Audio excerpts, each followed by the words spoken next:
안녕하세요. 손에 잡히는 구약탐구의 유명신 목사입니다. 한 주간도 평안히 잘 지내셨죠? 오늘도 구약탐구도 이제 막바지에 들어갑니다. 오늘 5주차 공부가 시작이 되는데 오늘 공부도 최선을 다해서 공부했으면 좋겠습니다. 5주차 공부 시작하도록 하겠습니다. 오늘은 구약성경 목록 뒷부분에 위치해 있는 이 17권 예언서에 대해서 한번 간략하게 살펴보도록 하겠습니다. 구약 예언서가 말하는 이 예언이란 과연 무엇일까요? 우리는 예언하면 미래의 일을 말하는 것이라고 생각합니다. 물론 그것이 맞죠. 그러나 구약 예언서가 말하는 예언은 단순히 미래의 일을 말하는 것이 주 목적이 아닙니다. 물론 구약의 예언서를 읽다 보면 장래에 혹은 미래에 어떻게 될 것이다 라고 하는 표현이 참 많이 나와요. 그런데 예언서의 주 목적은, 예언서가 지금 지향하고 있는 것은 단순히 그 미래를 묘사하는 것에 있지 않아요. 그것이 주 목적이 아니라는 겁니다. 그것이 핵심이 아니에요. 그러면 뭐가 핵심이고 주 목적이냐? 자, 미래보다는요, 빗나가 있는 현재 상황에 더 많은 초점이 맞춰져 있다는 거예요. 자, 이스라엘 백성들은 어떻게 살아가야 되죠? 하나님의 뜻과 계획과 말씀에 의해서 살아가야 돼요. 그렇게 살아갈 때 거룩한 백성이 될 수 있는 것이고 하나님의 나라를 만들어갈 수가 있는 것이죠. 그런데 이스라엘 백성들이요, 하나님의 자녀들이 말씀에서 또 하나님의 계획에서 빗나갈 때가 있다는 거예요. 벗어날 때가 있다는 것이죠. 자, 그때마다 하나님께서는 예언자들을 보내세요. 하나님의 사람인 예언자들을 보내서 그들의 이 빗나간 현재 상황을 보여주시는 거예요. 자, 그것을 기록한 것이 바로 17권의 예언서라는 겁니다. 따라서 우리가 예언서를 읽다 보면 이런 표현들이 참 많이 나와요. 하나님의 예언자를 보내셔서 이렇게 얘기합니다. 현재 너희들의 모습은 이렇다는 겁니다. 이렇게 벗어나 있다는 거예요. 그렇게 빗나가 있다는 겁니다.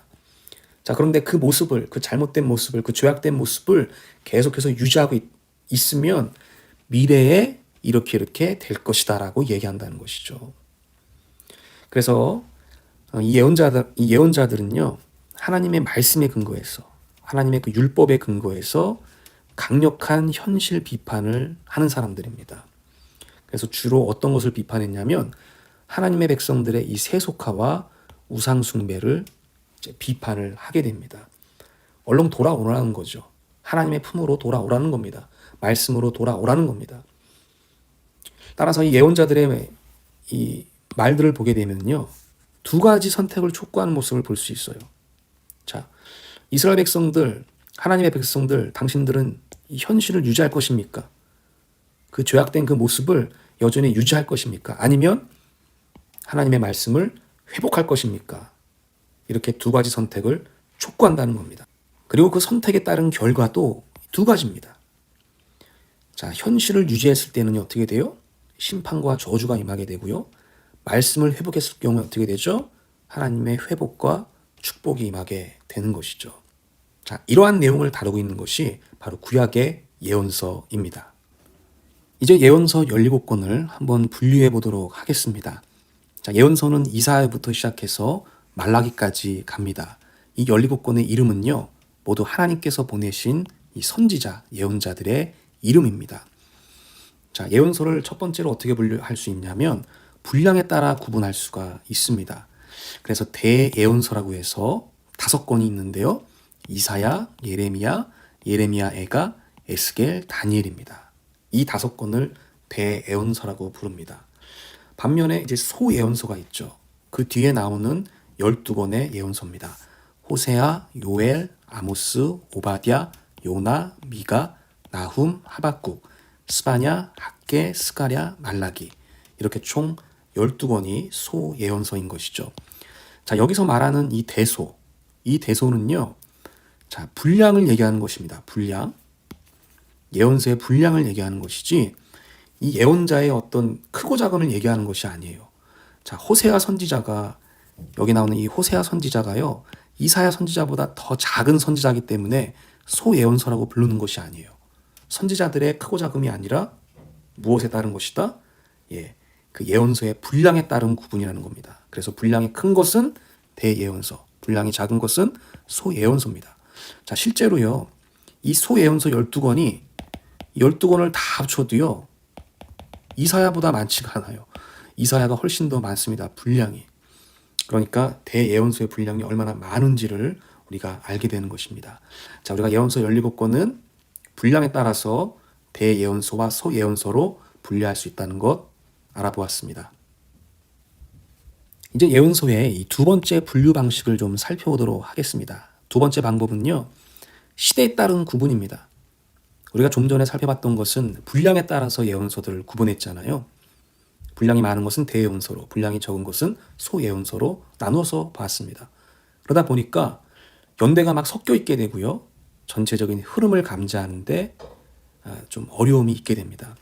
그래서 가장 좋은 방법은 이 시대에 따라서 예언서들을 분류해 보는 것이죠.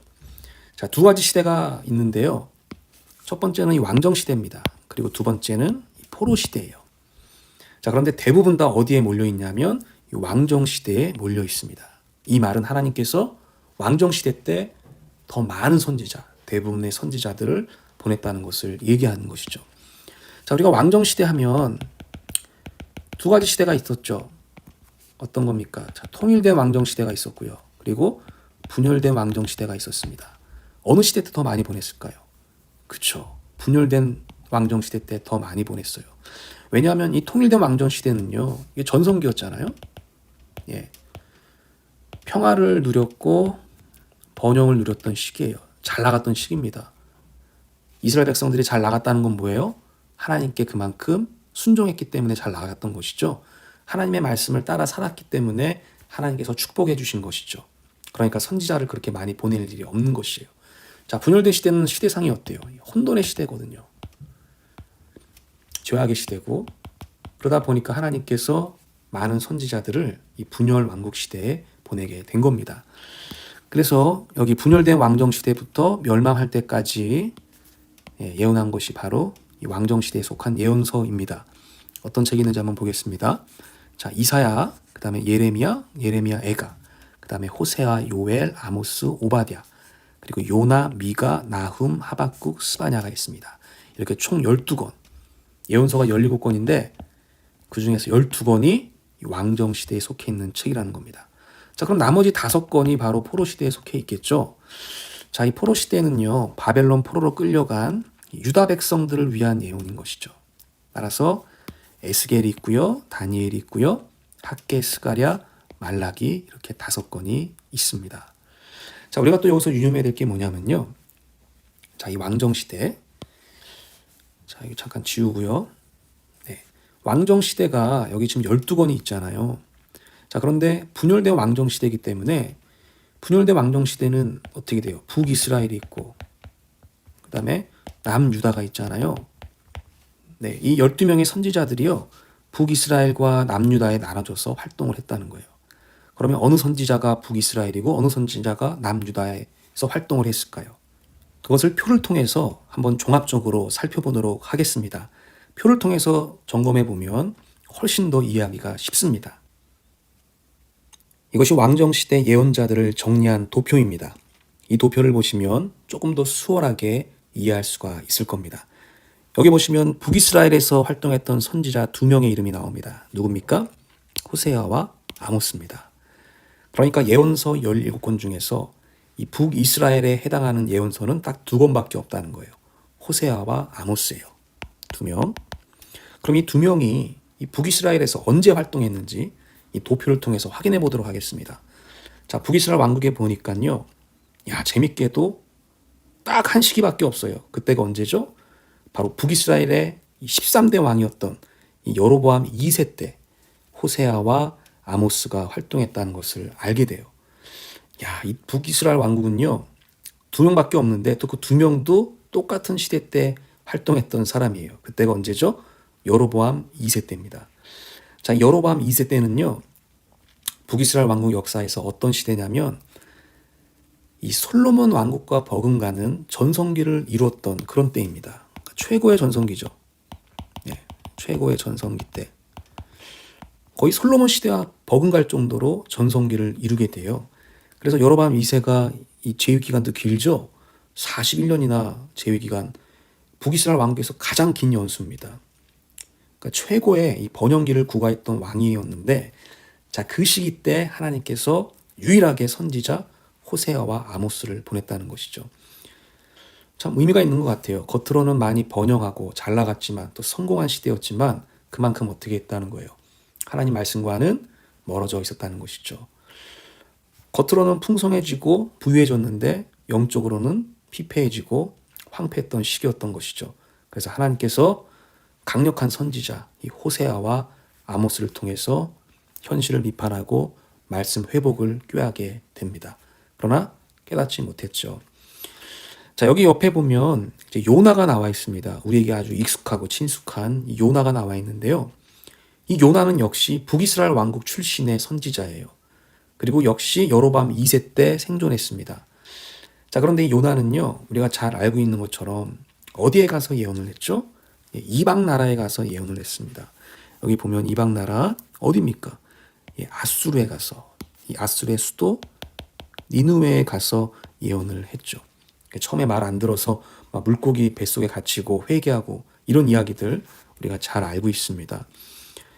요나는 북이스라엘 왕국 출신의 선지자지만 그 예언의 대상이 아수르였기 때문에 북이스라엘 왕국에서 제외가 되는 것이죠. 북이스라엘 왕국은 오직 두 사람밖에 없습니다. 누구다? 호세아와 아모스입니다. 여기 보면 여기 앞에도 그렇고 뒤에도 그렇고 전혀 선지자들이 없는 것을 우리가 확인하게 됩니다. 자, 이제는 우리가 남유다 왕국을 좀 살펴보도록 하겠습니다. 하나님께서 남유다 왕국에 더 많은 선지자들을 보내셨죠. 총 6명인데요. 자, 요엘, 이사야, 미가, 예레미야, 스바냐, 하박국 선지자입니다. 역시 이들이 언제 어느 시대 때 활동했는가 도표를 보면 확연하게 드러나죠. 자, 먼저 요엘 선지자가 이 여호사밧 시대 때 활동을 했습니다. 역시 오바다도 옆에 있는데요. 이 오바다도 남유다 왕국 출신의 선지자예요. 그런데 오바다는 남유다 왕국을 향해서 예언하지 않았어요. 어디를 향해서 예언합니까? 제가 여기 애자라고 적어놨죠. 이방 나라에 보시면은 에돔을 향해서 예언을 하게 됩니다. 에돔. 남왕국 출신 선지자하고 요엘과 동시대에 살았지만 예언의 대상이 달랐다는 거 기억하면 되겠습니다. 자, 그리고 이렇게 쭉 내려와서 우시아 왕 때 이르게 되면 이때 이제 이사야와 미가가 함께 활동하면서 예언을 하게 되죠. 자, 그리고 또 내려와서 요시아 시대에 이르게 되면 자, 이때가 이제 이 남유다 왕국이요 쇠퇴기에 접어들 때쯤인데 이 쇠퇴기 때 이 멸망길로 가는 이 쇠퇴기 때 활동했던 선지자들이 나오죠. 가장 대표적인 선지자가 예레미야입니다. 그리고 하박국이 있고요, 스바냐가 있습니다. 이 세 명의 선지자가 남유다 왕국의 쇠퇴기 때 그리고 멸망기까지 활동했던 선지자입니다. 자, 여기 나움도 나오는데요. 나움은 역시 남유다 왕국 출신 선지자이지만 예언의 대상이 달랐죠. 여기 제가 아시라고 적어놨는데 누구죠? 여기 적혀있죠. 나움도 역시 아수르, 요나와 같습니다. 요나와 똑같이 아수르를 향해서 예언했기 때문에 남유다에서 이제 빠지게 되는 겁니다. 자, 이렇게 해서 우리가 이 왕정 시대의 예언자들을 좀 정리해 보았습니다.